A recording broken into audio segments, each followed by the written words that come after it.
Yo creo que yo coincido absolutamente con el planteamiento de José Antonio. Yo creo que es un análisis muy bueno de la situación latinoamericana. Yo quisiera ponerle énfasis en el... Creo que tenemos una crisis de, de gobierno y de finanzas públicas en México. Pareciera ser que en las finanzas públicas y los programas han estado manejados por amateurs, por la cantidad de errores, de despilfarro y de falta de disciplina que ha tenido, que nos ha llevado a situaciones muy difíciles. Cuando el presidente López Obrador decía que se encontró con un país en bancarrota, tal vez exageraba un poco, pero indudablemente lo que sí está en bancarrota son las finanzas públicas, que están en una situación extremadamente frágil. A mí me parece ridículo que las calificadoras, que siempre actúan muy tarde, siempre se les adelanta el mercado, tengan una serie de elementos para no ser más objetivos. Pero bueno, esos son solo las calificadoras. A ver, en el sexenio pasado, por ejemplo, y ya desde los 3 últimos años de Calderón, hubo un incremento brutal de la deuda. Se incrementó casi en 10 puntos del PIB la deuda pública con Calderón y ahora otros 10 puntos del PIB la deuda pública con Peña Nieto. De tal manera que pasamos de 30 a prácticamente 50% del PIB. ¿Y en qué se aplicó esta enorme cantidad de recursos? No en inversión pública. De hecho, la inversión pública es la más baja que hemos visto, 2.8% del PIB, la más baja que hemos visto en los últimos 80 años. Desde 1939, 1940 no habíamos visto una inversión pública tan baja como proporción del PIB. Evidentemente, todos estos recursos, 20 puntos del PIB en 9 años, no se dedicaron a ningún tipo de inversión. La desigualdad y la pobreza tampoco mejoraron, de hecho se incrementaron en algunos años, y ahora que tengamos los resultados de la ENIG, que saldrán en unas semanas, vamos a ver que la pobreza y la desigualdad se deben haber incrementado por la inflación del 17 y por la brutal precarización que hemos visto en los salarios. Así, tuvimos un gran despilfarro y un gasto público que fue fundamentalmente electoral. Cuando vemos el ramo 23, que es el de las asignaciones discrecionales, vemos que fundamentalmente se mandaron recursos por cantidades muy importantes, probablemente 2 puntos del PIB o 1 punto del PIB anualmente a los estados en los que había elecciones, por supuesto, del partido en el poder. ¿Qué quiere decir esto? Que requerimos una verdadera modernización y profesionalización en los cuadros, bueno, yo creo que en todo el gobierno. Y este es un tema serio que no vamos a ver un país avanzando como debiera, no vamos a ver una reducción de la pobreza ni de la desigualdad, si no hay un cambio radical en este sentido. Indudablemente tenemos un gobierno con pocos recursos e ineficaz. Entonces, los pocos recursos que tenemos adicionalmente se despilfarran y se utilizan electoralmente.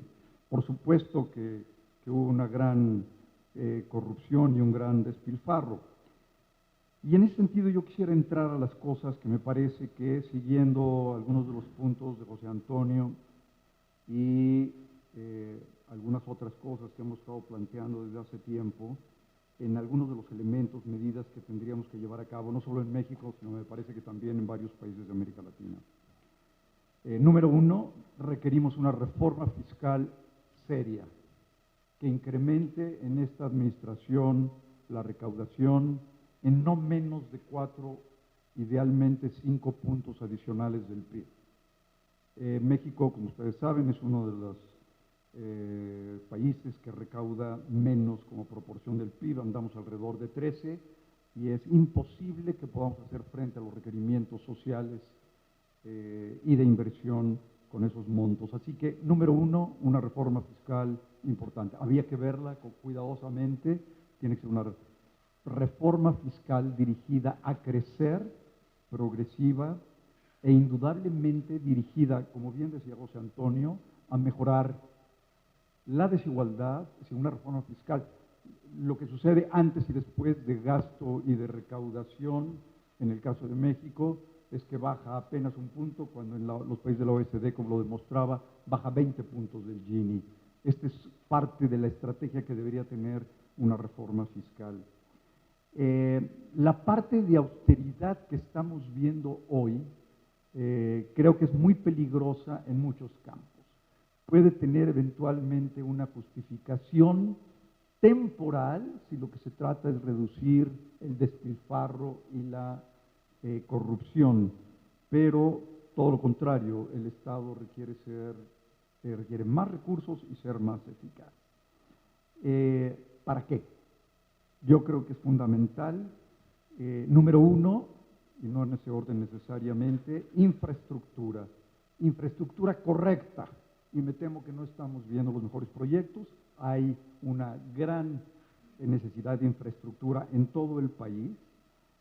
Creo que efectivamente el desarrollo tecnológico debe ser central y la inversión pública en investigación y desarrollo es fundamental. Lo que está pasando en otros países nos muestra cómo este avance permite tener mucho mayor productividad y crear muchos empleos a pesar de lo que implique la robotización. Sí, es cierto, creo que los PPPs o APPs, como los quieran llamar, deben ser, o sea, los programas público-privados, la inversión público-privada debe estar considerada seriamente, pero no como ha sido utilizada por nuestros gobiernos, en donde lo que las empresas privadas buscan financiamiento, crean algo, construyen algo y dejan la deuda en el sector público. Más bien algo en el que se mantengan como socios permanentes, tomando el riesgo las compañías privadas y el gobierno, y dependiendo del proyecto se puede ver qué tipo de participación. El sector público no va a tener los recursos suficientes para crear la infraestructura que requerimos. Otro de los puntos fundamentales para justificar un importante incremento de la recaudación es toda la seguridad social. Mientras no tengamos salud universal, acceso adecuado, en el momento adecuado a toda la población, que es el gran igualador, no vamos a poder tener un piso parejo de oportunidades. Por supuesto, educación, pensiones, vivienda, y sin duda eso debe traducirse en mejores condiciones de empleo. Competencia es el otro tema. Nuestras estructuras de competencia en México siguen siendo enormemente oligopólicas, prácticamente en todos los campos. Este es un esfuerzo muy importante sobre el que hay que hacer un énfasis crítico. El rentismo en sociedad con las administraciones pasadas, por supuesto que ha tenido efectos muy graves en la extracción de valor de la sociedad.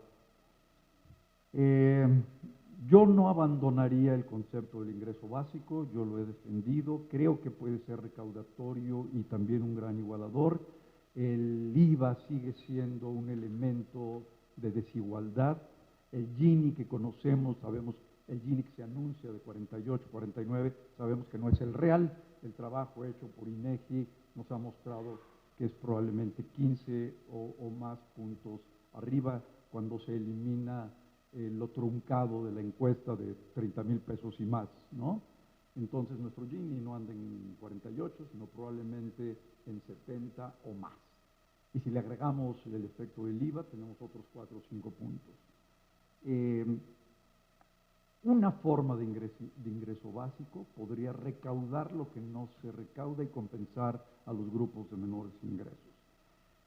Inversión es el otro gran tema. La inversión debe estar fuertemente propiciada por el gobierno en términos de la inversión pública y de ser acompañada en estos proyectos de asociaciones público-privadas, pero la inversión privada es fundamental. La inversión total juega un papel crítico para poder crear empleos en primer lugar y como resultado el crecimiento. No vamos a invertir para crecer, sino para crear empleos. Creo que esa es la prioridad número uno. El crecimiento será un resultado. ¿Qué hacer para propiciar esta inversión? Bueno, evidentemente los determinantes de la inversión en el sector privado son en primer lugar la rentabilidad, pero la rentabilidad puede no necesariamente ser el factor fundamental si lo que existe es certeza y certidumbre. Hoy, con esta nueva propuesta de revisar los contratos de la CFE con un arbitraje, entra en duda la certeza, la certidumbre. Si se hace legalmente, cuidadosamente, a lo mejor puede tener un efecto menos grave, pero se está tocando los puntos pues, más serios de los determinantes de la inversión. Quisiera terminar hablando de la brecha laboral, la situación laboral. La tasa de desempleo que tenemos, como ustedes saben, es de las más bajas del mundo, 1 punto algo, ¿no? Bueno, esa es absolutamente falsa si vemos que solo representa a aquellos que no tienen empleo y están buscando empleo. Pero cuando agregamos a los subempleados y a los disponibles para trabajar, que es un eufemismo maravilloso, que son los que no buscan empleo, y el 97% de los que no buscan dicen que porque no encontraron o porque el sueldo era demasiado bajo, como claramente lo vemos en los niveles de salarios. Por lo tanto, sí, la inversión generadora de empleos y una inversión productiva es fundamental. Es tal vez el reto más serio que tenemos. Finalmente, no quisiera dejar de mencionar la importancia del papel del Banco Central y del sistema financiero. Lo que decía al final de su intervención Mauricio es crítico. En México no hay crédito. El crédito como proporción del PIB es uno de los más bajos del mundo. Las utilidades en el sistema financiero son enormes, como hemos visto, y muestran claramente que el crédito se otorga con el menor riesgo posible. Eso está bien, es parte de la lógica, pero hay elementos, sí, todavía de derechos de propiedad, menos cada vez, pero también hay elementos de competencia, pero sobre todo tal vez de regulación. Creo que tenemos que hacer un cambio importante en regulación y en las reglas de juego del sector financiero. La banca no está llevando a cabo su compromiso social para el que tienen estas licencias para operar.